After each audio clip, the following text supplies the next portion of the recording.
My name's Jared and I am homeless. I worked all my life. My father got ill, came out of work to look after him, and through a family breakdown, I became homeless. I was sleeping in my car, parked up in different parts of the district, and one day the police came and seen me in my car and thought I was drunk and breathalyzed me.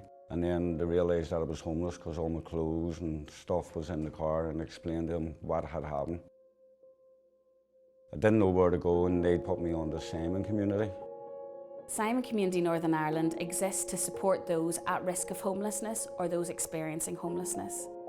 As well as our 22 projects across Northern Ireland, we also have complementary services to support those most in crisis. The Home team was created in conjunction with work with the Housing Executive to support those living in our hostels.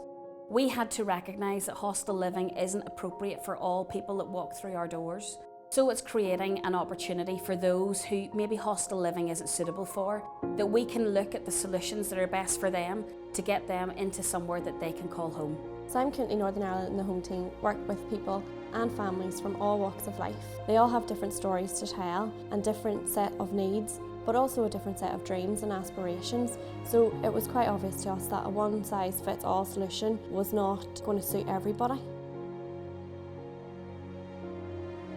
We've been working with Jared for a number of months, and he has a unique set of needs. So we realised that we had to come up with a creative solution in order to help him find a permanent home.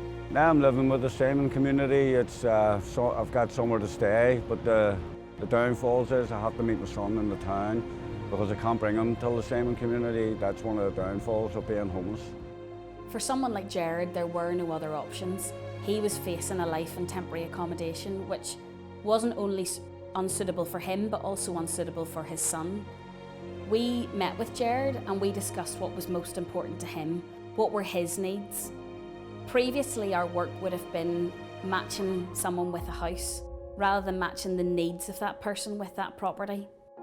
Jared cared for his father, so we wanted him to be close to his family, but we also wanted him to have the facility where his son could come and stay. Through Simon Community and the Housing Executive, they've put me in touch with Caroline and Ruth, who work for Home team. They were explaining and having a chat of my options and where I stand and how I could actually be housed and what is my best options. Since being introduced to the Simon Community, they've put a roof over my head, given me somewhere to live, got me off the streets. I didn't know that these people existed until that police officer that day. Jared just moved into his new 2-bed property and he's really enjoying the time reconnecting with his son. He's also started to look after his father again and enjoying spending that time with him. He's able to focus on the future and getting back into employment and working again and using his skills. He now has a safe and secure place to live, and he really feels as if he's a part of a community. Having a home is a basic human right, and Simon Community have housed over 2,500 people in temporary accommodation over the last year.